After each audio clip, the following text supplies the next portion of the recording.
बौद्ध धर्म पढ़ेंगे। बौद्ध धर्म कहां पर? तो छत्तीसगढ़ में। कहां पर? छत्तीसगढ़ में पढ़ेंगे। तो सबसे पहले क्या करते हैं अपन छत्तीसगढ़ में बौद्ध धर्म के स्थलों को क्या करते हैं जी, तो चिन्हित कर देते हैं कि कौन कौन से स्थल हैं जो कि बौद्ध धर्म से संबंधित है, उनको एक बार चिन्हित कर देते हैं। सबसे पहले सर अगर मैं ऊपर में आऊंगा तो यहां पर मेरे को मिलता है मैन पार्ट, है ना। जिला कौन सा सर? तो सरगुजा। सरगुजा के मैन पार्ट में क्या है? तो बौद्ध धर्म से संबंधित स्थल है। ठीक है, कोई दिक्कत तो नहीं है यहाँ पर। फिर अगर सर उससे नीचे आऊंगा तो फिर मेरे को मिलेगा मल्हार। कौन सा एरिया? मल्हार। कहाँ का? तो बिलासपुर का। फिर उसके बाद सर वहां से थोड़ा सा नीचे आता हूं तो फिर कहां पर मिलेगा बेटा? सिरपुर। कहां पर मिलेगा? सिरपुर। फिर सर कहां पर? तो तुरतुरिया। तुरतुरिया में भी क्या है? तो संबंधित जगह है। फिर कहां पर आते हैं सर हम लोग? राजनांदगांव। राजनांदगांव, वहां पे भी बौद्ध से संबंधित स्थल है। फिर कहां पर आते हैं जी? तो कोंडागांव। गौतम बुद्ध से संबंधित इतने सारे क्या है हमारे पास स्थल है। ठीक, कोंडागांव में स्थान कौन सा बेटा? तो वह है सर भोंगपाल। कौन सा है? भोंगपाल है। तुरतुरिया में है सर, सिरपुर में हमारे पास है, बिलासपुर के मल्हार में है, मैनपाट सरगुजा में, और कहां पर? राजनांदगांव में। इतने सारे क्या है तो बौद्ध स्थल एग्जिस्ट करते हैं। बात समझ में आ रही है? इतने सारे क्या करते हैं? बौद्ध स्थल एग्जिस्ट करते हैं। गौतम बुद्ध जो है अपनी यात्रा के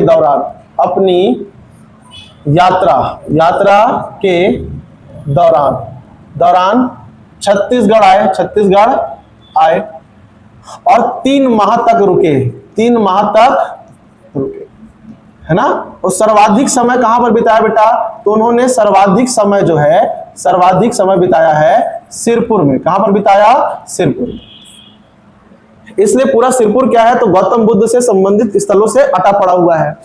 अब सबसे पहले क्या करते हैं तो हम जिलों के माध्यम से पढ़ने का प्रयास करते हैं कि सर किस किस जिले में कौन कौन सा एलिमेंट अपने को दे रखा है। तो सबसे पहले क्या करते हैं सर हम लोग पढ़ते हैं किसके बारे में? तो मैन पार्ट के बारे में। किसके बारे में? Man part. सर यहाँ पे हमारे पास दिया हुआ है मैन पार्ट। आपको पता होगा कि 1962 के समय यहाँ पर क्या किया गया था? तो तिब्बती शरणार्थियों को बसाया गया था। किसको बसाया गया था? तिब्बती शरणार्थियों को बसाया गया था। अब जो तिब्बती शरणार्थी हैं वो बेटा किनकी पूजा करते हैं? वो किसके अनुयायी हैं जी? बुद्ध के। तो यहां पर उनके कारण जो है बौद्ध स्थलों का क्या हुआ? तो विकास हुआ। भाई जहां पर जिस जाति धर्म के लोग रहेंगे वहां पर क्या करेंगे? वो अपने धर्म का ज्यादातर क्या करते हैं? विकास करते, पूजा स्थल बनाते हैं। अब अगर वहां से मैं नीचे उतरता हूं, कहां पर पहुंचता हूं? मल्हार में। तो दूसरा हमारे पास जो जगह है बेटा वो कौन सा है सर? तो वो कौन सा है? मल्हार का। दूसरा हमारे पास एरिया कौन सा है? तो मल्हार का। मल्हार में भी है सर। तो यहां पर क्या हुई है? बुद्ध की कई प्रतिमाएं क्या हुई है? तो प्राप्त हुई है। आपको पता होगा कि मल्हार क्या है, क्योंकि सर ये पुरातात्विक स्थल है, आर्कियोलॉजिकल साइट है। तो वहां पर कोई भी तालाब, किसी भी घर, नदी के किनारे अगर कुछ भी खुदाई वगैरह होता है ना, तो पुराने टाइम के या तो हिंदू या तो जैन या तो बौद्ध धर्म की कोई ना कोई मूर्ति, सिक्का, कोई मंदिर, कुछ ना कुछ निकल ही आता है। तो गौतम बुद्ध से संबंधित पुरातात्विक स्थल कहां पर है? मल्हार में। वहां पे भी अपने को चीजें क्या हुई हैं? तो पाई गई हैं। उसके बाद हमारे पास क्या दिया हुआ है? सिरपुर। सबसे इंपॉर्टेंट कौन सा बेटा? तो सिरपुर है। सबसे इंपॉर्टेंट कौन सा सर हमारे पास? गौतम बुद्ध से संबंधित। तो याद रखना बेटा वो एरिया कौन सा है सर हमारे पास? सिरपुर वाला है। क्लियर है ये? कहां पर पहुंचेंगे हम लोग? तो सिरपुर में। सिरपुर पहुंचेंगे। ठीक, चलिए सिरपुर कौन जिले में पड़ता है जी? तो सिरपुर पड़ता है महासमुंद में। कहां पड़ता है? महासमुंद में सिरपुर। अब यहां पर क्या है बेटा? तो यहीं पर है आनंद प्रभु कुटीर विहार। यहां पर क्या है? आनंद प्रभु कुटीर विहार। गौतम बुद्ध ने, किसने? तो गौतम बुद्ध ने सर्वाधिक समय यहीं बिताया। पूछेगा कि गौतम बुद्ध ने सर्वाधिक समय कहां बिताया? तो सिरपुर में बिताया। कहां पर? तो आनंद प्रभु कुटीर विहार पे। यहां पर कई बौद्ध विहार स्थित है। बौद्ध विहार का वो मतलब वो एरिया होता है जहां पर बौद्ध धर्म के जो अनुयायी होते हैं वो क्या करते हैं, तो लोग साधना वगैरह करते हैं, आराधना वगैरह करते हैं। तो ऐसे कई सारे बौद्ध विहार कहां पर है, यहाँ पर स्थित है। फिर यही सिरपुर वाले एरिया में यहाँ के राजा थे, राजा का नाम था महाशिवगुप्त, महाशिवगुप्त बालार्जुन, क्या है, बालार्जुन। उन्होंने क्या किए, तो कई सारे संघाराम बनवाए। बालार्जुन ने कई सारे क्या बनवाए, तो संघाराम बनवाए, जहां पर एक साथ कितने 10,000 से अधिक बौद्ध भिक्षुक विश्राम करते थे। मतलब जो महाशिवगुप्त बालार्जुन का काल है वो छत्तीसगढ़ के इतिहास का स्वर्णिम काल कहा जाता है, गोल्डन एरा। भगवान विष्णु को भी मानते थे, भगवान शिव को भी मानते थे, और बौद्ध धर्म का भी क्या करते थे, प्रतिदिन से पोषण करते थे। तो जितने ही बौद्ध धर्म के अनुयायी, बौद्ध जो भिक्षुक थे, छत्तीसगढ़ आते थे, उनके रहने खाने, उनके विश्राम करने के क्या बनाया था इन्होंने, संघाराम, जिनकी संख्या 100 से ऊपर थी। और हर संघाराम में 100 लोग रहते थे, तो लगभग कितने 10,000 जो बौद्ध भिक्षुओं के आराम करने की, साधना करने की व्यवस्था करवाई थी किसने, महाशिवगुप्त बालार्जुन ने करवाई थी। तो ये हमारे पास क्या बेटा, सिरपुर से संबंधित है। अब सर इसके बाद थोड़ा सा आगे बढ़ते हैं, थोड़ा सा और आगे आइए।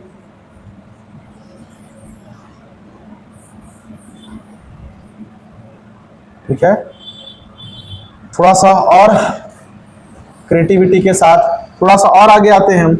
नीचे आएगा सर हमारे पास तुरतुरिया, क्या आएगा, तुरतुरिया। तो तुरतुरिया में भी क्या है, तो बौद्ध धर्म से संबंधित कई सारे स्थल पाए गए हैं, पर उसको उतना ज्यादा सर खपा के पढ़ने की आवश्यकता नहीं है। अब कहां पर आते हैं बेटा, तो राजनांदगांव। कहां आते हैं, राजनांदगांव। राजनांदगांव में सर क्या है, तो ध्यान से सुनिएगा, राजनांदगांव पता होगा आपको कि सर क्या है, डोंगरगढ़। और डोंगरगढ़ में एक पहाड़ी है, उसका नाम है प्रज्ञागिरी। क्या नाम है उसका, प्रज्ञागिरी। अब डोंगरगढ़ के पहाड़ के ऊपर चढ़े होगे तो देखे होगे भाई कि वहां पर एक बुद्ध भगवान का अलग से क्या है, पहाड़ है। उस पहाड़ का नाम क्या है, प्रज्ञागिरी, है ना। और वो बौद्ध धर्म से संबंधित पहाड़ है। सर अपने को समझना, यहाँ पर बात किसकी हो रही है, प्रज्ञागिरी पर्वत की बात हो रही है। प्रज्ञागिरी पर्वत पर क्या है, तो आपका ये पड़ता कहां पर है, तो राजनांदगांव डोंगर में पड़ता है। प्रत्येक वर्ष 6 फरवरी को, प्रत्येक वर्ष 6 फरवरी क्या मनाया जाता है जी, तो अंतरराष्ट्रीय बौद्ध महोत्सव। राष्ट्रीय नहीं बेटा, क्या मनाया जाता है सर, अंतरराष्ट्रीय बौद्ध महोत्सव। क्या मनाया जाता है, अंतरराष्ट्रीय बौद्ध महोत्सव मनाया जाता है प्रत्येक कब, तो 6 फरवरी को। यही क्वेश्चन अभी आ रखा था, मे भी शायद एसआई के प्री में था या प्रयोगशाला परिचायक में था कि सर कि डोंगरगढ़ में कितने तारीख को क्या मनाया जाता है, तो अंतरराष्ट्रीय बौद्ध महोत्सव मनाया जाता है। तो कब मनाया जाता है, हर साल 6 फरवरी को। और वो भी राष्ट्रीय नहीं है बेटा, क्या है, अंतरराष्ट्रीय, इंटरनेशनल से लेवल के लोग यहाँ पर क्या होते हैं, सबमिट करते हैं। अंतरराष्ट्रीय बौद्ध महोत्सव कहाँ मनाया जाता है, तो राजनांदगांव के डोंगरगढ़ के प्रज्ञागिरी की पहाड़ी पर। क्लियर है ये। आखिरी वाला सर हमारे पास यहाँ पर है कोंडागांव वाला, कोंडागांव, ठीक है। कोंडागांव वाला जो है बेटा, यहां पर क्या है कि भोंगपाल है। क्या है, भोंगपाल एक स्थान है, भोंगपाल। इसको भी क्या करना सर, तो दिमाग में रख लेना, थोड़ा सा इंपॉर्टेंट ही है वो वाला। अब आते हैं सर हम लोग कहां पर, तो कोंडागांव में। कहां पर आते हैं, कोंडागांव। कोंडागांव में एरिया कौन सा है, भोंगपाल, भोंगपाल। यहां खास बात क्या है, तो यहां पर गौतम बुद्ध की सबसे बड़ी प्रतिमा है, सबसे बड़ी प्रतिमा स्थित है। कहां पर, कोंडागांव के भोंगपाल में। तो ये कुछ स्थल थे जो कि छत्तीसगढ़ के अंदर गौतम बुद्ध से क्या है जी, संबंधित है। बात समझ में आ रही मैं क्या क्या कह रहा हूं। तो कौन कौन सा एरिया था सर, ऊपर में मेन पार्ट से नीचे आए तो बेटा मल्हार से नीचे आए तो सर हमारे पास सिरपुर के बाद तुरतुरिया के बाद राजनांदगांव के बाद कोंडागांव में क्या हो गया हमारे पास, भोंगपाल। इन सब चीजों को याद रखना, क्वेश्चंस यहीं से ही बनाता है, ठीक है। कोई रॉकेट साइंस आज तक मैं पूछते नहीं देखा। और अगर सर कोई रॉकेट साइंस पूछा है तो अगर आप इसको पढ़ लिए हो, आपसे नहीं बन रहा है तो किसी और से भी क्या होगा, वो नहीं बनेगा। इस बात को क्या रखना है, आपको ध्यान में रखना है। कतई परेशान मत हो सर कि मेरे ही से नहीं बनता, सबसे तो बनता होगा। भाई डाटा जो अवेलेबल है सब आपने पढ़ लिया है, तो आपसे बनेगा। अब नहीं पढ़े सर तो कैसे बनेगा? तो कोई अलग से कोई कहीं से डाटा पढ़ रहा होगा तो उसके बारे में तो भाई मैं नहीं कर सकता। मेन डाटा सर यही है, 90 से 95% क्वेश्चन आपके यहीं से हो जाते हैं। अब गौतम बुद्ध के बाद क्या हुआ? जैन धर्म, बौद्ध धर्म के बारे में छत्तीसगढ़ पढ़ लिए। अब इसी के बाद क्या पढ़ना है अपने को? जैन धर्म के बारे में, क्योंकि पूरे भारत में गौतम बुद्ध के साथ जैन धर्म और बौद्ध धर्म क्या कर रहे थे? पैरेलल चल रहे थे। तो अब हम लोग किसको पढ़ेंगे जी? जैन धर्म को पढ़ेंगे, है ना। जैन धर्म कहां पर? तो सर छत्तीसगढ़ में। छत्तीसगढ़ में बौद्ध धर्म और जैन धर्म। क्लियर है ये? चलिए ध्यान से सुनिएगा कि सर सबसे पहले तो बात होगी किसके बारे में? कि छत्तीसगढ़ में जैन धर्म। तो अपने को ना यहाँ पर जैन धर्म से केवल क्या मिलेगा? स्थल मिलेगा कि कौन कौन से स्थल पर जैन धर्म के कौन कौन सी क्या है, तो मूर्तियां हैं या फिर मंदिर है, यही सब क्या होगी बेटा? ओवरऑल जानकारी मिलेगी। ज्यादा की उपेक्षा मत रखना कि महावीर स्वामी जैन क्या हुए तो यहाँ पर आए, यहाँ पर रुके, यहाँ शिक्षा दीक्षा दिया, ऐसी कोई जानकारियां नहीं है, क्योंकि अंतिम तीर्थंकर कौन थे? महावीर स्वामी जैन ही थे। ठीक है, तो यहाँ पर वर्तमान में कौन कौन से स्थल है उसके बारे में क्या करेंगे हम लोग? जानकारी लेंगे। तो छत्तीसगढ़ के परिप्रेक्ष्य से देख लेते हैं। ज्यादातर जो जैन धर्म के लोग हैं ना भाई, वो शहरी इलाकों में ही क्या रहे सर? तो अब आकर बसे और रहे। तो उसी के हिसाब से क्या करना है अपने को? पढ़ना है। ठीक है, सबसे पहले कहां देखेंगे सर? यहाँ पर एक जिला पड़ता है, उसका नाम क्या है जी? शक्ति।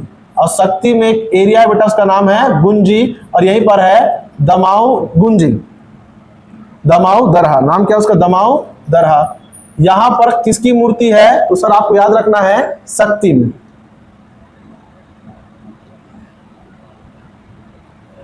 क्या याद रखेंगे? शक्ति में। शक्ति में क्या है बेटा हमारे पास? तो ऋषभ, किसको? ऋषभ देव। ऋषभ देव की क्या है जी? प्रतिमा है, या फिर ऋषभ देव के नाम का तीर्थ है या प्रतिमा है। कहां पर? शक्ति में। उसके बाद अगर सर पहला है, दूसरा अगर आ जाता हूं तो दुर्ग में। दुर्ग ये हमारे पास कौन थे सर? ये पहले तीर्थंकर थे, पहले तीर्थंकर थे। आप लोगों को पता होगा ना कि जैन धर्म में कुल कितने गुरु हुए? 24, और उनको क्या कहा गया? तीर्थंकर कहा गया। तो सबसे पहले वाले कौन थे जी? सबसे पहले वाले कौन थे सर? हमारे पास ऋषभ देव थे। इनकी जानकारी कहाँ मिलती है सर? शक्ति के गुंजी में मिलती है। दुर्ग में आओगे तो दुर्ग में एक एरिया है, उसका नाम है नगपुरा। नाम सुने होगे ना, नगपुरा। नगपुरा में जैन मंदिर किसका है? तो सर वो है 23वें तीर्थंकर। कौन है वो? 23वें तीर्थंकर। उनका नाम क्या है? उनका पार्श्वनाथ। क्या नाम है उनका? पार्श्वनाथ। याद रहेगा। उसके बाद हम लोग सर आते हैं कहां पर? दुर्ग जिले में ही, दुर्ग जिले में ही पड़ता है ये जो केवल्या धाम। एक बात बताना, वो श्रीनाथ है खारून के इस पार पड़ता है कि उस पार पड़ता है? इसी पार पड़ता है। तीसरा नंबर दुर्ग जिले में बेटा देख लेना, दुर्ग जिले में हमारे पास एक है सर तो कैवल्य धाम। क्या है हमारे पास? कैवल्य धाम। ये भी किससे जी? जो जैन धर्म से संबंधित है। तो यहाँ पर सर 2400 तीर्थंकरों की मूर्ति है। तीर्थंकरों की क्या है? मूर्ति है। कैवल्य शब्द का मतलब जैन धर्म में होता है ज्ञान की प्राप्ति। क्या होता है? ज्ञान की प्राप्ति। कैवल्य धाम का नाम सुने हो? यहां से रायपुर जाओगे ना तो क्या होगा? राइट साइड में पड़ता है, कुमारी के आगे। वो क्या है जी? कैवल्य धाम। टोल प्लाजा से पहले पड़ता है। ठीक है, वो जैन धर्म संबंधित है। कैवल्य का संबंध किससे है? जैन धर्म से। और इसका मतलब क्या होता है? ज्ञान की प्राप्ति होती है। फिर अब सर आते कहां पर? रायपुर में। अब कहां पर आएंगे? रायपुर में। तो चौथा जाइए रायपुर। रायपुर में बेटा हमारे पास कहां जाओगे सर? तो आरंग। कहां जाओगे? आरंग। रायपुर के आरंग में दो ठोक है। एक हमारे पास है पांचवें। कौन से? पांचवें तीर्थंकर।